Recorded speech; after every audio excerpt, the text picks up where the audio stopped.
Marketing's become such a quote unquote, what feels like a commoditized environment that everybody feels they can be a marketer, right? So I use the analogy. It's like, hey, you see a rocket ship go up because you saw the rocket ship go up. Do you think you could be a rocket scientist? So, and I think, the proximity we have now to marketing is like, oh, I saw a TV ad. Oh, I'm on social. I can be a marketer now, right?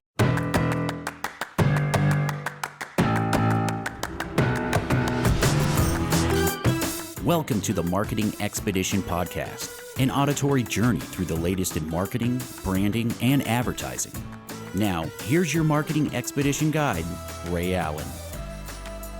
On this week's episode of the Marketing Expedition Podcast, I get to speak with Candido and April Martini, and they are the co-founders of Forthright People, an on-demand branding and marketing agency focused on helping businesses of all sizes quickly capture the hearts of their customers without breaking the bank. And by all sizes, they mean from individuals' personal brand to multi-million-dollar corporations. They do this by meeting businesses where they are through their model of coach, train, do. This on-demand nature lets businesses control their investment in time, money, and deliverables while maintaining agility in this dynamic world. And we're going to talk all about things that they have done in their past and all the wonderful things that each of them have contributed to their business now and their entrepreneurial journey as well. But before we do that, we're going to talk about the marketing essentials moments, the basics that you need to help you build your brand and your bottom line. In today's topic, I want to talk about culture and branding. I firmly believe that your culture starts from the inside out, and so does your branding. Your branding is your culture is your branding, right? And so when you have a team of people that are working together, that are building a culture, whether you like it or not, they're still going to build that culture. And so if you are a leader who wants to help develop and nurture and grow your company culture so that it exudes outwardly to your customers and the people who know you and will experience what you have to offer, what your people have to offer, some of the things that you can consider in helping to continue to build your brand culture, think about how your people may have a strong sense of purpose. Do they all align with the sense of purpose of the company? And if you don't even have something written down or displayed on the wall or in a mantra that you may say in your daily meetings or something of that nature, really consider, what is the purpose of your company? Why are you doing what you're doing? And are your employees in alignment to what it is that you are doing too? And then what are the stories that can be passed along from generation to next generation? And then those stories get passed along to your clients, your vendors, all of the stakeholders that are out there. And now the new theme of shareholders aren't just the shareholders of your company in the traditional sense, in a financial shareholder position. They are your employees too. They share the stories of your company, right? They're the shareholders. So if they can share to their social media all about your company, then they're going to have stories to share and things that they can talk about and tell other people. Now, you want to make sure that those things that they're telling other people about are good things, right? Positive things that they want to experience and have other people know about. Those stories are really important. On the flip side, those stories can also be devastating if you're not careful. So think about the experiences that you're giving your people and how they're going to share that with your customers, your clients, the people who, help support your business altogether, right? And then think about all of those experiences that bring all of your people together, from everywhere from the vendors to the networking functions that you might do to the things that the employees are doing, if they're doing trade shows, if they're on a phone call, if they're in the line at the grocery store. What are they saying about your company? And is it what you want them to say? Is it the culture that you want to be portrayed? And there might be some things that you can do to think about how you can strategically shift the culture in your favor. And that way it'll help with recruiting, it'll help with employee retention, it'll help with recruiting new clients and customers on board, right? So think about what you can do to help in sharing your brand value, the stories, the voice, the tone, the tonality, the personality of your brand. those are all a part of your company culture, right? And we want to be able to encourage and reward those people who share and live that brand promise, and that can strengthen the bond between your staff and your customers, your crew and your customers, right? And so thinking about how you can continuously build and shape and mold and grow that, and things change over time. Think about how we've really had to change our company culture during the pandemic when we were all working from home or, doing different things in different places, right? Working from wherever we were at the time, and keeping our employees engaged, our customers engaged. And think about the time frames and the outcomes that you want, and what kind of things mean and matter most to you in your company culture, and how can you call on some maybe culture champions to help you continue to tell that story and build that brand and drive some change throughout the company culture if you feel like you need it. And there's lots of tools out there, lots of consultants, lots of people. We do our annual culture and brand camp that's coming up. We're preparing we've brought it back after a hiatus. So we're really excited and getting prepared to do our culture and brand camp, which is more like an adult day camp that will have people come and their teams, bring their teams together, and we have speakers talking about culture and branding. And so, the culture and brand camp's coming up, but we'll have more on that as we go. But just keep that in mind. What can you do to continuously build your brand and your bottom line through your culture?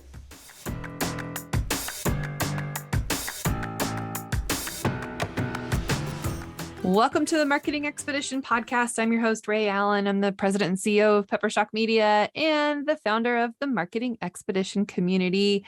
And today I have two guests with me. Welcome to the show, ladies. Thank you. We're so Hi, happy to be here. Yeah, fantastic to be here. And so let's just share a little bit, say who you are, what you do, and let's kind of give a little background about why you're coming together now and what you're up to these days. Sure. So I'm April Martini, half of Forthright People with my partner, Candido. So I will just start out by saying we sound the same to a lot of folks. So if you're listening and you can't tell the difference, that's why we do sound similar. But we partnered together, it's been about 3 years ago now, to form Forthright People. And we do on-demand marketing and branding for folks. Our model is coach, train, do, which means we can be your business coach. We can train you and your staff how to do the work, or we can execute it on your behalf. And of the duo, I am the agency side. So I will let Ann introduce what that means and what the other side is, but that's me. And again, I'm April. Yeah, and I'm Candido, and obviously the other half of Forthright People. And I come from the corporate side. So what me and April like to say is we kind of are a match made in heaven, but an unlikely match, so to speak, because usually those relationships are contentious. For anybody who works in a corporate or agency environment, usually we get the, oh my gosh, are you guys kidding? But it does help us give like a really complete and really holistic purview of everything that business and marketing and branding has to offer. So we find that's of high value to all of our clients. And yeah, that's a little bit about us. Excellent. So I want to know, how did you guys come together?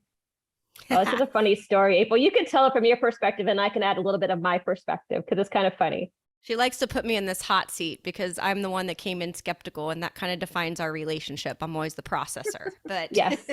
To answer how we met, so I worked in agency environments, several of them. I was definitely a career jumper for about 15 years or so, and then went out on my own. And I thought it was going to take me a bit longer than it did to put together a network of folks and kind of be at the helm of that. So at that moment in time, you either went to agencies or you went to individuals, and there weren't a lot of folks managing the in-between. So I would pull the right people in, but manage all of the work. So there wasn't stress and strain on the clients having to do that. So that was my business, and I had been running it for about a little over a year and a half.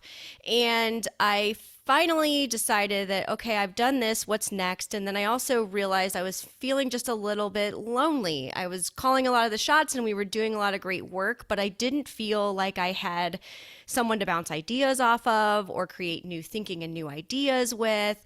And so born out of that was the idea that I would take any meeting that was proposed to me that year. And I say that as a very specific point because I did have a lot of PTSD, let's call it, working with P&G folks in the past, to the point of the agency corporate duo. They're notoriously one of the toughest ones here in Cincinnati. And so I was actually introduced by a very good friend to someone that friend had worked with, which then eventually got me to Anne through that woman's husband. So we say 5 degrees of Kevin Bacon. Yep. Also, if you're from the Midwest, I mean, it's a very small world and small community here. And when this contact of mine, let's call her, said, I'm putting you in contact with Anne Candido. She worked at Procter & Gamble for 20 years. I looked at her like she was insane. And she looked back and said, oh, no, I know what the rule is. You have to take any meeting that's put in front of you. So that's how I initially met Anne. Well, there you go. That's tough to do, to take any meeting. Good for you, because that can be like, you just never know what you're going to get. Oh, yeah. Oh, yes. Oh, yes. That was that was like her pain and her gain, I think. That's right. That's right. So Anne, when you were introduced by this mutual contact, then what did you know about April? I mean, kind of how did that go for you? Yeah, so very interesting. So obviously, April preluded the fact that I spent 20 years at P&G. So I came with a certain reputation. So it was a little bit harder for me to get the meetings in some cases. But I did meet with our mutual friend, who I actually was like 2 or 3 degrees beyond where my initial contact was too. So it could be like 5 to 7 degrees of Kevin Bacon, depending on which one of you are talking to us. And so I met with her, and she's like, oh, I just met with somebody who is in a bit around the same space, and her name is April, and she's doing this thing, and you're kind of doing this thing. You'd be guys maybe good to meet up. So I was like, yeah, great. I'd love to meet new people, right?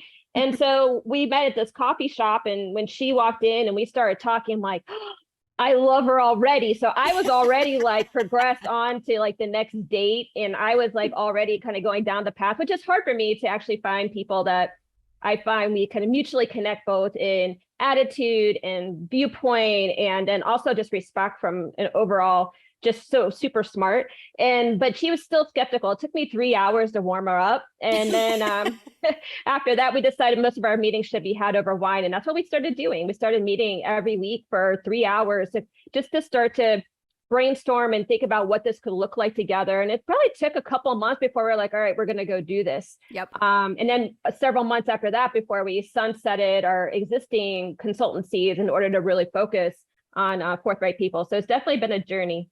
That's right. Okay, so tell me how you came up with the name. Oh, man.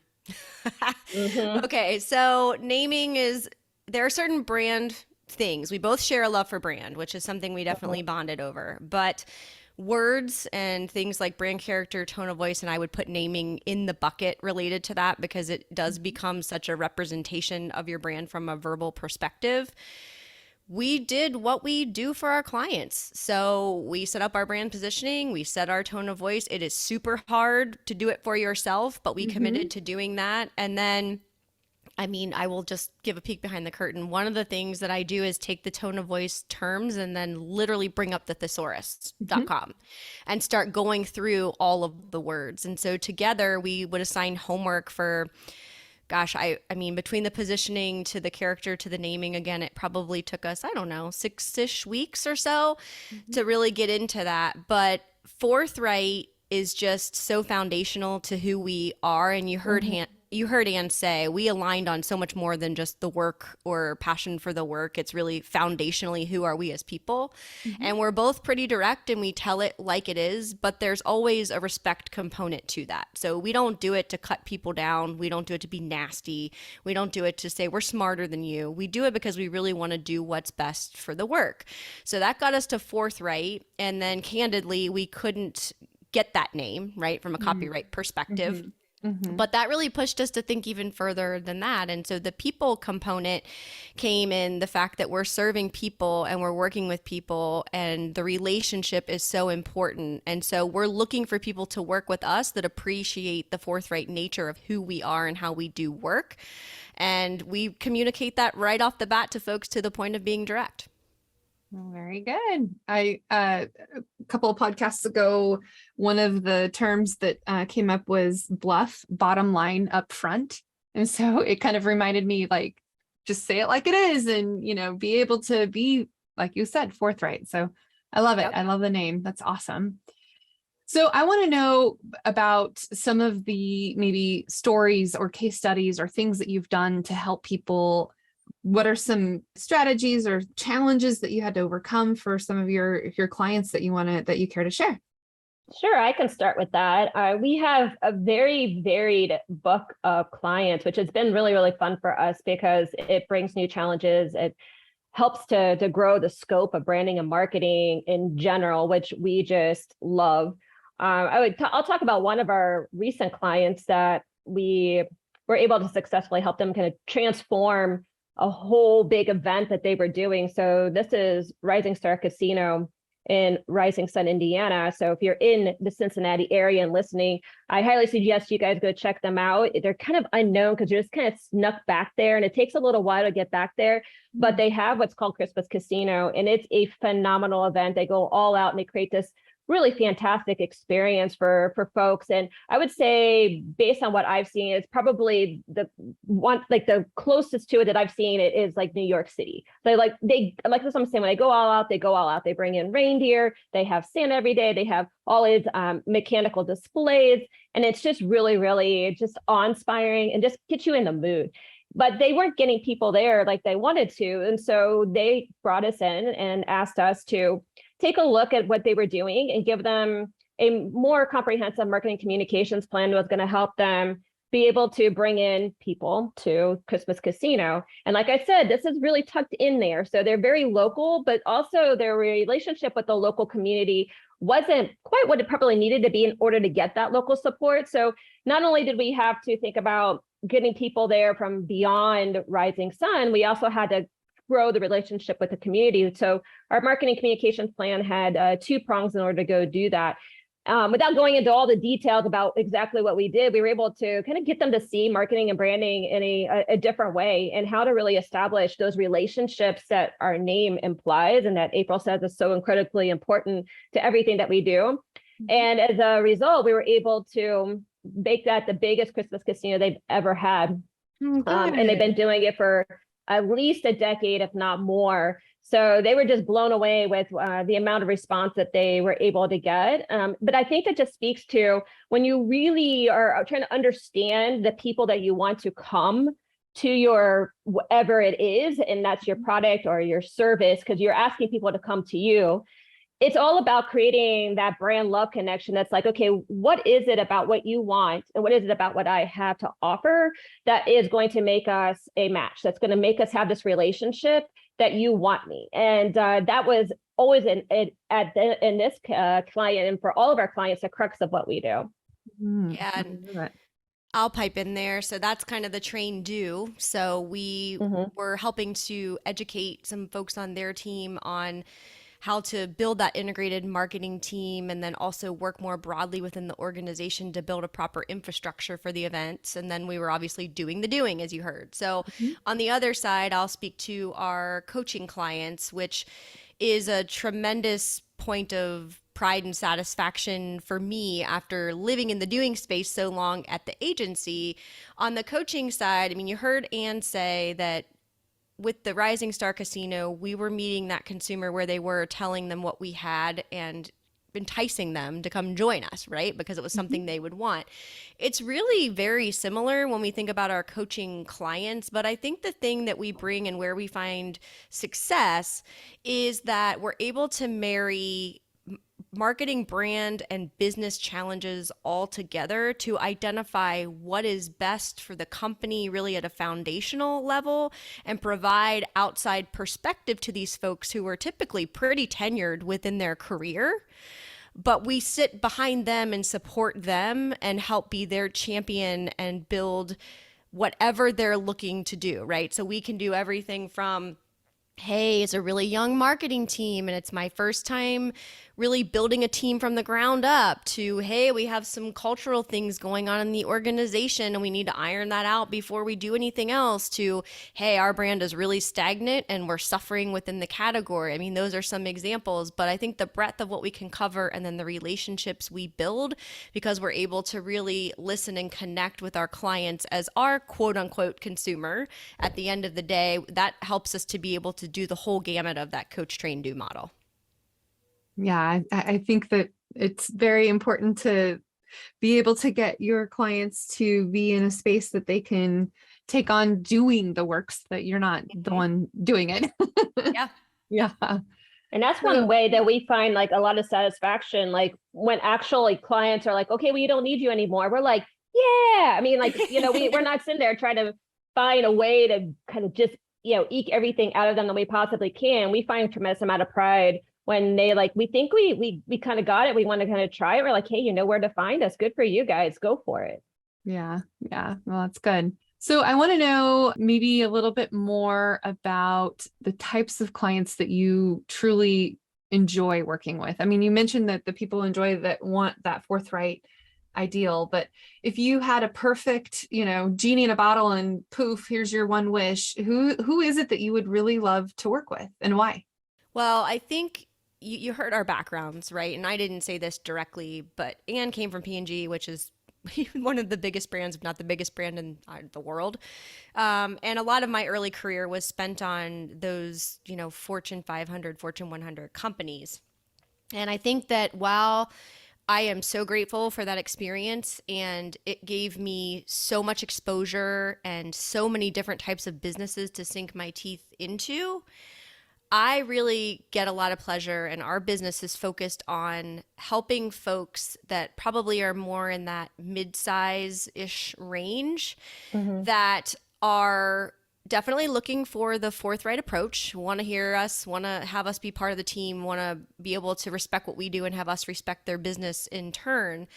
But people that really want the assistance and want a partner in doing so, and are not shying away from the recommendations. We really find that really the handcuffs are off with those types of clients.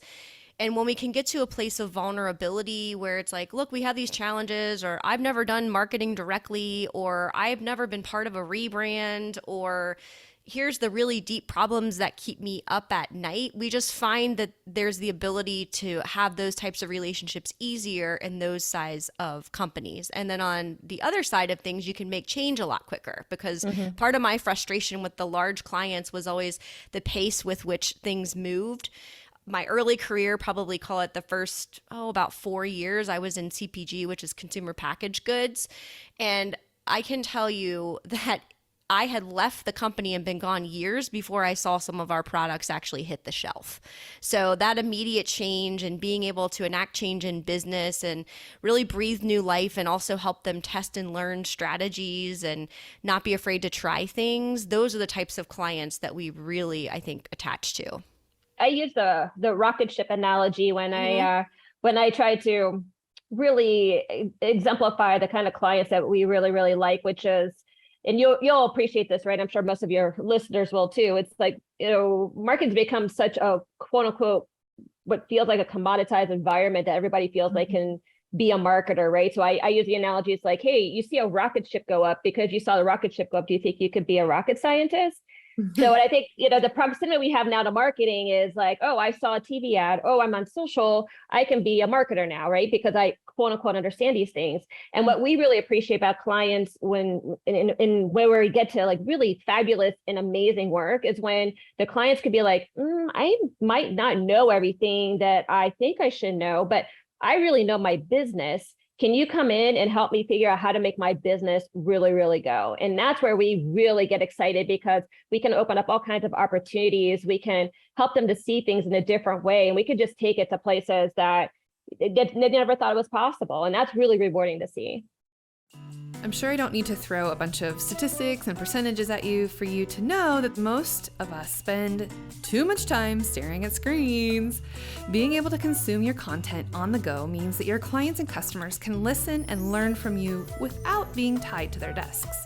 With Hello Audio, your customers can put their phones down, power off their PCs, close their MacBooks, and get the information they need from you while they're, let's say, walking a dog, doing a jigsaw puzzle, washing the dishes, maybe when they're in the car or exercising on the treadmill, sunbathing in their garden. Well, Hello Audio makes it incredibly easy for you. No more hours spent trying to figure out tech settings or trying to make a square peg fit into a round hole. You can click publish on an audio feed in a matter of minutes and have control over who accesses what. So visit peppershock.com/offers and sign up for a free trial of Hello Audio.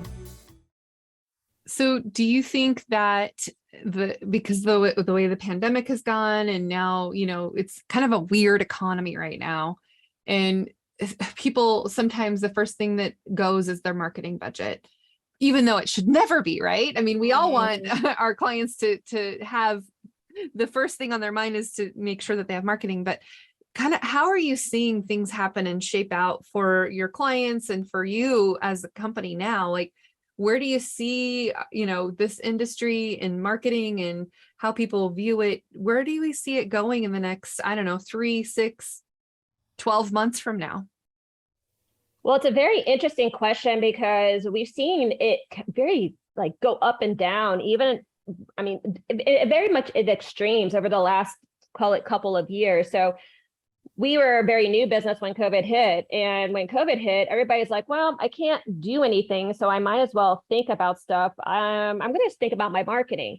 And so initially it was a nice, very big hit of clients who are like, I'm going to rethink my marketing plans, my marketing strategy. But then as COVID wore on, you saw all those people starting to get a little worried about their expenditures. And so you started them kind of pulling back on how much they were spending on their marketing budgets and kind of waiting it out. But now what we're seeing is a big influx back into the market. And the reason why is because it's a very, very different market than it was pre-COVID. There is a whole lot more going on in social and digital in that world than there was before, because of just the influx of people having had to use it in the time frame of COVID. So when you couldn't go to the stores and shop anymore, or when you couldn't network with other people anymore in person, and you had to do everything through this facilitated virtual world, people started relying on tools and different processes and different ways of doing business than they had to before. And now that we're back into a world where that stuff is starting to kind of emerge again, there is that big question of well, do I still need these things, or is what I'm doing here working? Now, the thing you have to really understand is where your consumer is and where your consumer is going to be the most receptive and where you can cut through the noise. And especially for our clients who are in the small, medium size range, the budgets aren't as big as a P&G. So you have to be very strategic in how you want to use your money, but it always still comes down to what is the best way to reach my client or my customer or my consumer, with what message, with what storyteller, and with what vehicle. And that might look different than it did a couple of years ago. Yeah, and I would say too that it's been really interesting, this whole dilemma of in-person versus not, which I realize is a little bit adjacent to the question that you asked. But I think when it comes to marketing tools and vehicles, very much in the right now, as we see things like conferences come back or in-person meetings and those types of things, I think the marketing dollars quickly come into question again. So I think the world realized, and we certainly did, the power of being in person.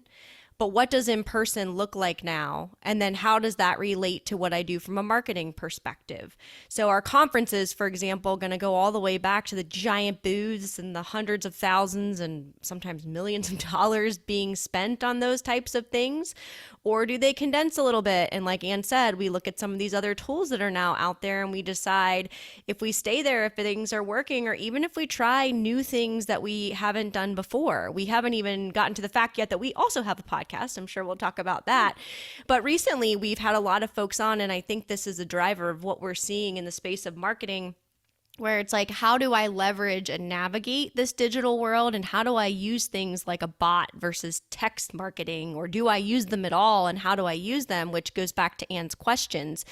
But it's fragmented in a new way. And I think also you're seeing people try to figure out, what does the world look like? How do I fit into it? And then how do I do marketing within that space? You are absolutely right. There's been so many changes and so many new technologies and ways of doing things. And I'm actually had a meeting with the people who are creating event ticketing with NFTs. So you can have an NFT as your ticket. And then also they do the platform in the metaverse. And so we were doing the demo, and I've attended a couple of events in the metaverse. I haven't actually put one on yet, but we're talking about it next year. And it's just evolving, and so many opportunities that we never had before. And it's like the pandemic sort of, you know, if there's a silver lining, it kind of fast forwarded things that people were maybe thinking about or working on, but now like they had the time to do it. They had to do it because they had no other options, right? And so now we're really, it is going to be interesting to see, you know, in person, in the metaverse, hybrid events, all of this, all these new ways of doing things. It's exciting. Yes. Yes. And for people that love this space, like all three of us, it is exciting. I think for others, which is why we're all in business, it can be daunting. Yeah, I know. It's kind of like, what are the new tools and how do you keep up with them? And, you know, what's the new social media apps and all the, you know, all these things that are coming out again. And it's emerging. It's like an emerging new technology all over again, which is great. Yep. Well, I think it's important too to recognize that you don't have to do all the things. Right. I think that's the other thing, that the people start seeing this new shiny objects and they got to jump into it and they're like, oh, are we being left behind because we're not like in this new shiny object? And again, that's where you have to go back to the branding fundamentals and the marketing fundamentals. It's like, is your consumer or your customer there? They may not be there now. They might be there later. It's always good to be vigilant. Goodness gracious. Always good to be vigilant in order to be able to see when your right time and when your right opportunity is, but it may not be right now. So don't feel so overwhelmed and feeling like you have to do everything right now as it's emerging. Yeah, that's a good point, because if you do all things, then, you know, what's the saying? If you're all things to all people, you can't do like some of them good. I don't know. There's probably some sort of saying. Nothing to nobody. Nothing to no one. Yeah, go. Thanks for helping me out with that. Okay, so you mentioned your podcast. Tell us a little bit more about that. Did you start during the pandemic, and you know, how's it going, and what's the name of it and all that good stuff? Sure. So our podcast is named Marketing Smarts. We did, in fact, start it during the pandemic. We are now over 100 episodes into our podcast journey, as we call it. But to the conversation we were just having, we were trying to decide for ourselves during the pandemic, and you heard Ann say we were a newer business then, what to do from a marketing standpoint that would be really meaningful. And so we too were exploring all the channels and really thinking about it. And as things go, Ann was much more on the forefront given her P&G experience on PR and being on other people's podcasts and more of that side of the business. And I was newer to it, but found very quickly that I really enjoyed it. And then we were together on a podcast and really discovered with the host that, dang, we're pretty interesting to listen to. We're, you know, we rip off of each other. Well, we can all talk. We can both talk for hours. So there's that. I don't know if that's always good or bad. But this gentleman asked us if he could host a show for us on his platform. And we gave a lot of thought to that. And finally, we got to the point where we were like, well, we're looking for something to do from a marketing perspective. Why don't we just do it on our own? And so then it was all about the concept. And you've heard us talk throughout this discussion about how really we get a lot of passion from helping businesses. And I know that sounds like, oh, okay, they're do-gooders, whatever. But it really is true that when we see our clients do well, or we help them crack business challenges, or we get a new business off the ground or a new offering, that's really where we want to live. And so we thought, how can we bring that to the masses, which is inclusive of people beyond our clients? And so again, with the exercise of what do we name it and what does it look like and how do we position it and all of that. But the whole idea idea is when you think about the fact that we want to be an on-demand marketing and branding agency, that's what we're trying to do with the podcast too. And really specifically, we want to bust the myths that are out there and kind of pull back the curtain on marketing. And you can really be at any level, and we look at a variety of audiences. So we have like a one-on-one on how to build your own brand story, to more complicated marketing topics like how to SEO, which is one of those ones that everyone always, even if you're super tenured in your business, you might be scratching your head on, how do I actually go and do that or decide if it's right for me? And then we also cover a lot of the softer topics for more sophisticated managers or people that are higher up, like vigilant leadership and how do I lead my team but not be in their business. So kind of that art of leading from afar, especially during the pandemic when no one really knew how to keep track of things, or your personal brand and how to cultivate it and make sure that you're being who you are but doing that with intention so you show up appropriately. And our whole mission is to take what we know and have learned, bring other guests on the show, have a strategic discussion up front framed around 4 key points, and then immediately put things into action through our In the Trenches section, where we take those strategic fundamental things about marketing and branding based on the topic and answer questions to bring them to life. So to my point about on demand, then our listeners should be able to go and do against their business regardless of what that looks like or what their role is in it. I agree. I think podcasts have definitely evolved and grown and have been, for me, I mean, I get to speak to new people every week and hear stories and share, insights and information that people can use. So for those listening, if you've thought about starting a podcast, here's testament to why you should do it. Okay, so let's talk about, since we are on a marketing journey, what are some tactics or things that you haven't done for your own agency yet that you want to do to help fuel your growth in the future? What are some tactics you haven't taken but you want to? You know what? I'm going to hand this to Anne because Okay.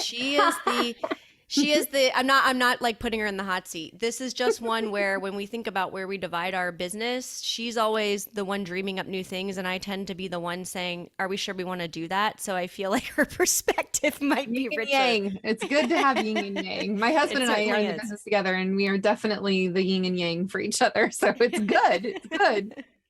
You need to have that in a partner, right? Or otherwise you have over index in yin or over an index in yang, right? Yeah. So like tactics, that's always an interesting one, because and it's definitely something my brain was always foundationally thinking about. And April's so gracious because she lets me test and learn, even when she's like, why are we doing this again? I'm like, let's just see. All right. So, and we've done things from, and I know you said what we'd like to do, but give a little bit of the basis of like what we've done, and that kind of shows like where we want to go. So we've done things like traditional PR for our business, especially as we kind of looked for some local coverage that allowed us to kind of be in our local conversation and our local zeitgeist. So that's been important. So we've done some of that, and from a paid standpoint as well, because that helps you be able to control the message a little bit more than trying to pitch what you want to talk about and hoping that the person writes it up in the way that you want it to be written up. So we've done some of those more traditional mechanisms, but we've also are starting to try to figure out how we can reach our consumers and our clients and our customers in ways that they can get more access to us easier. So April talked about the podcast and it being like a foundation of how we give free knowledge, although knowledge that we hope provides a basis of understanding and education to try to help people see what marketing is really, really about, as she said. But there's also an element, okay, now what do I go do after that? So I like one of these topics, what do I go do after that? So we put things in place, one thing being our virtual consultancy, which is an access point for them to come and say, okay, I want to go deeper on one of these topics, and I want to be able to really kind of cultivate it for myself and see where I'm at and match what the education you gave me with where I'm at, and how then can I take action from that. So we put together several modules for that so they can kind of self-coach themselves through it. From there, we've talked about, okay, then how do we scale that? So what does that look like? And so we've been in the process of figuring out what that looks like in a bit of a bigger or broader standpoint outside of some of the traditional things that you would do like keynotes or trainings. And one of the places that we're going to now is we both have a very big passion for helping women. especially women in leadership positions, especially executive moms. And we just don't feel like there's enough there to really help these women think about, how do I market myself? How do I market my team? How do I then do marketing for my business, which is 3 lenses the way you always look at it's marketing for yourself, your team, and your business. And so we're starting to put that together too. And then we're having a lot of fun doing that because it's obviously a place that we come from, and we have different lenses for that. Me coming up through the corporate world and April coming up through the agency world, but we find a lot of our challenges are the same. A lot of the ways that we get in our own way are the same.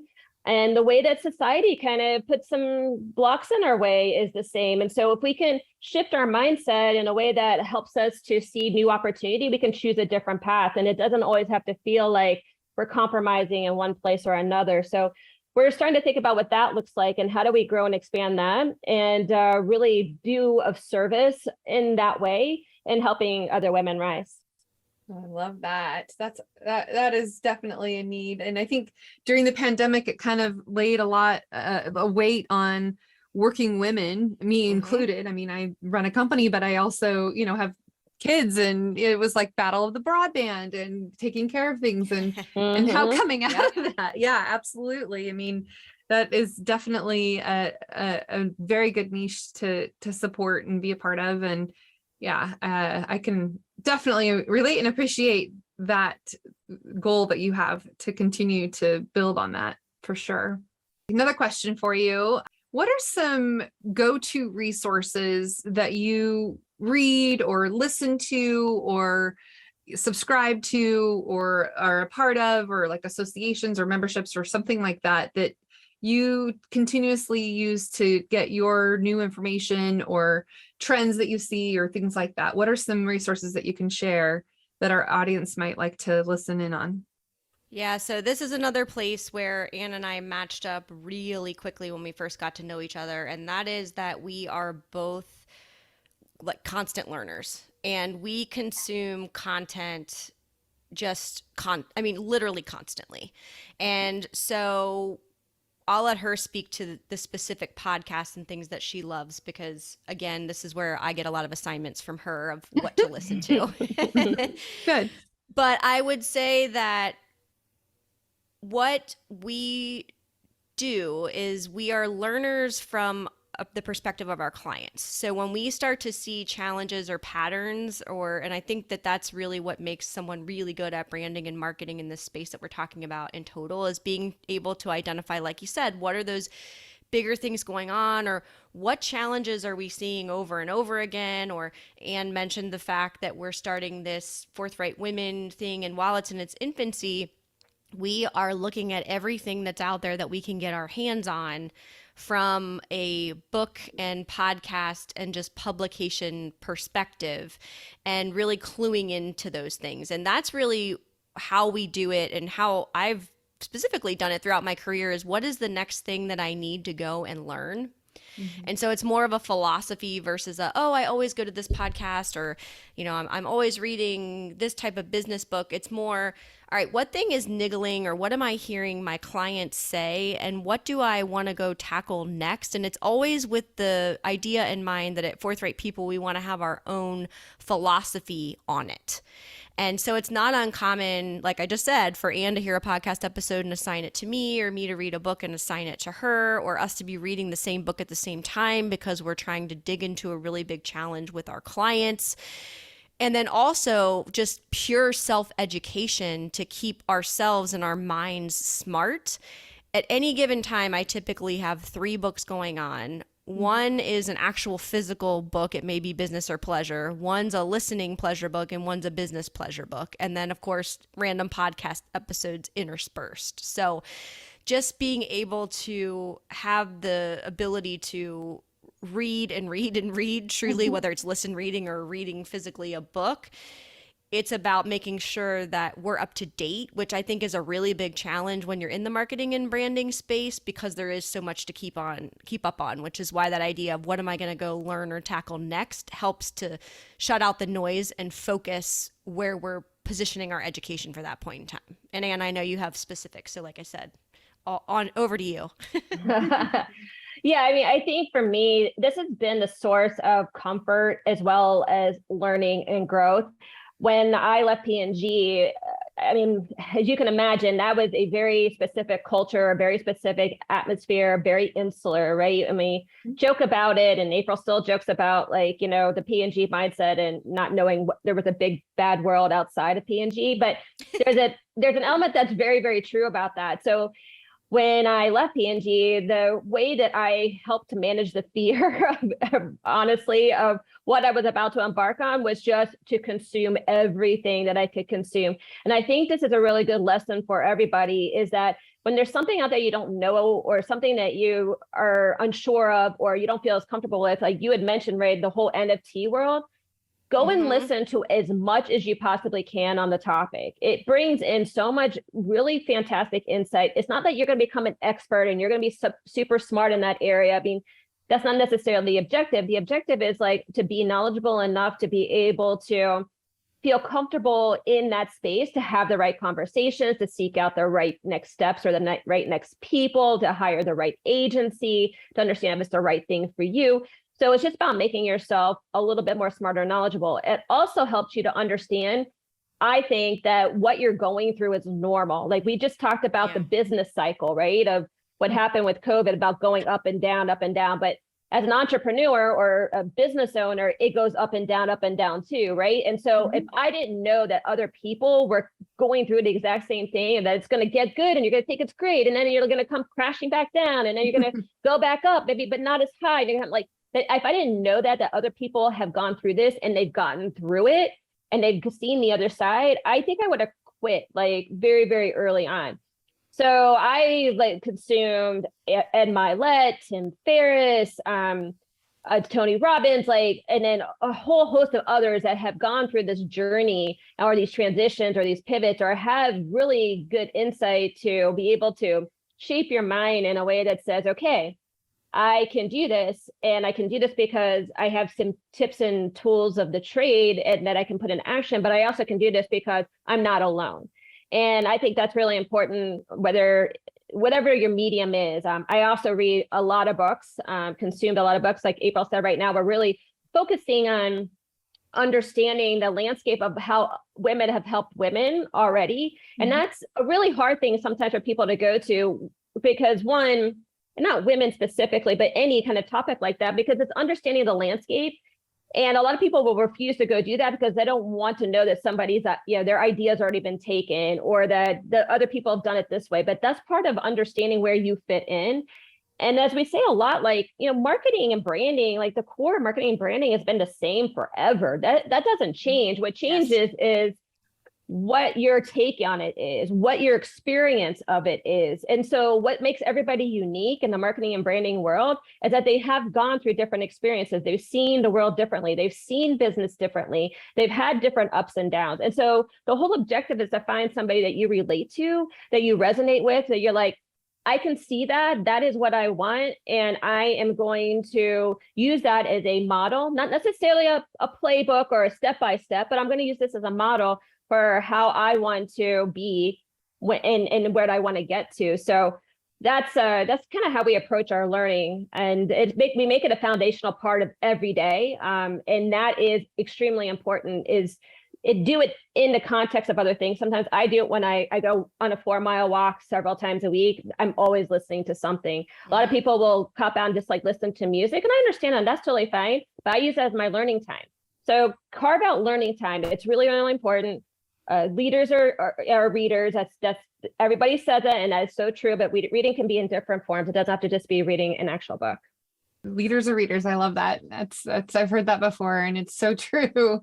So true. Okay, so I just want to make sure we cover everything that you would like to share today. Is there anything that I didn't ask you ladies that you would like to talk about that I should have asked you about? I mean, we've obviously covered a lot. I said we are not shy about talking. But the one thing maybe we didn't talk about really directly is the side of being an entrepreneur and the fact that we both did that individually and then together. And I think it's an important thing to bring up because when I think about what we want to do for women, the strategy that Ann and I both took was to exit our careers, quote unquote. We didn't exit our career, but the way it looked, right? And find you left another comfort zone, right? You left Yes. what was comfortable, right? Yes. Yes.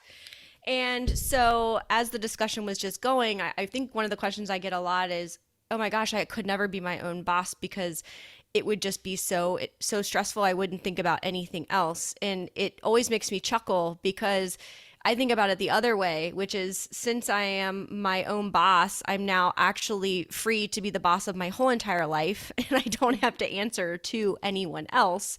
And so I think that's just another way to look at that entrepreneurial journey. But I think in doing it that way, and I'm not saying that that's the right choice, helping people see things from a different perspective than they normally would is something that is core to us, whether you're talking about that entrepreneurial journey or the different perspectives that Ann and I have. We will literally debate in front of clients so they get comfortable with how we do the work and also understand what it takes. I mean, it's just the whole idea of perspective and being able to find what works for you and focusing on making that happen for you. I think there is so much uncertainty, right? But one of the places I feel certain is in those choices that I've made.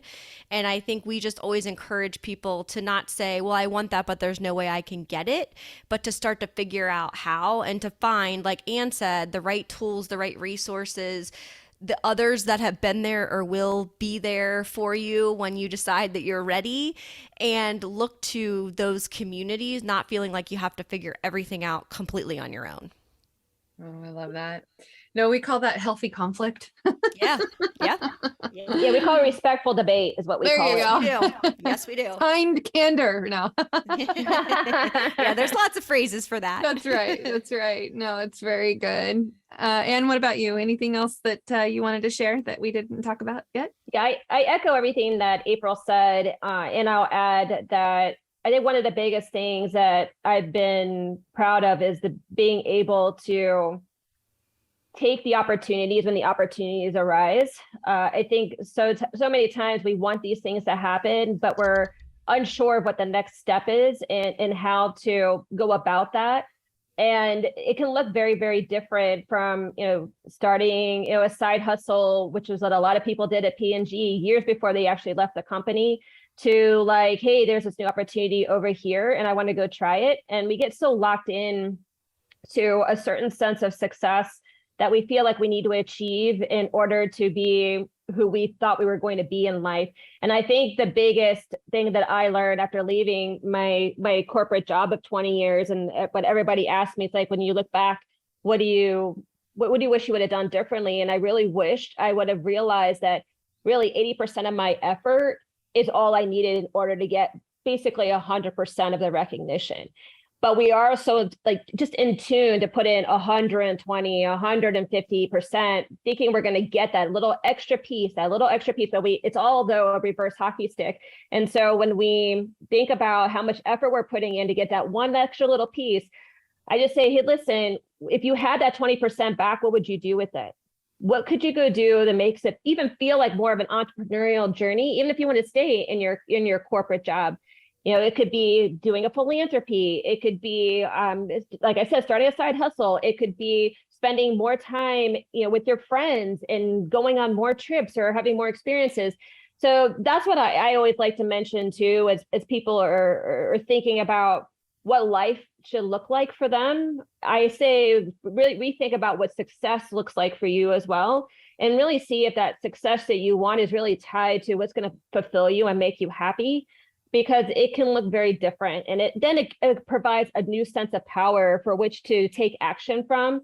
And we didn't mention, but I had a business coach right when I was thinking about leaving P&G, all the way through. We had just recently, and now we're pulling in different coaches to help us refine different parts of our business so that we can grow and understand what different points of view and how different points of view can help shape and and really help bring up something that's new or something that's growing in ways that you may not have anticipated. So I would say to that point too, look at coaches, really, really, really look at coaches. It doesn't have to necessarily be us. And we're not saying it has to be us, but think about who can help you in who can really help hold you accountable to things that you might want to do that you might be really struggling with, trying to figure out what the next step is. You're right. I think coaches being a mentee or a mentor, pay it forward. I think it's great. Thank you. Well, ladies, I think we should probably wrap it up. We could probably keep talking for hours, but for sure. How do people reach you if they are interested in learning more? Yeah, so forthright-people.com, is our website. Also check out the podcast Marketing Smarts, and also I'll put the plug to please rate and review. All of you podcasters or listeners know that, or maybe you don't, that it's super valuable for those of us that put in the work like this, like Ray's show, and those are ways to help us really continue to grow and get the word out. And then my email is april@forthright-people.com, or I'm also super active on LinkedIn. Excellent. And yeah, mine's very similar, Anne at forthright-people.com, or you can reach us on LinkedIn, and you can reach Forthright People on LinkedIn as well. Yep. Excellent. And on Instagram. On Instagram, right? Yeah. Very good. Well, thank you so much for all of that. And I will echo ratings and reviews are absolutely like gold for us. So thank you for that. And until next time, everybody, enjoy your marketing journey. Thanks for listening to the Marketing Expedition podcast. Want to continue the journey? Don't miss out on new episodes. Subscribe on iTunes, Spotify, Amazon Music, or wherever you get your podcasts.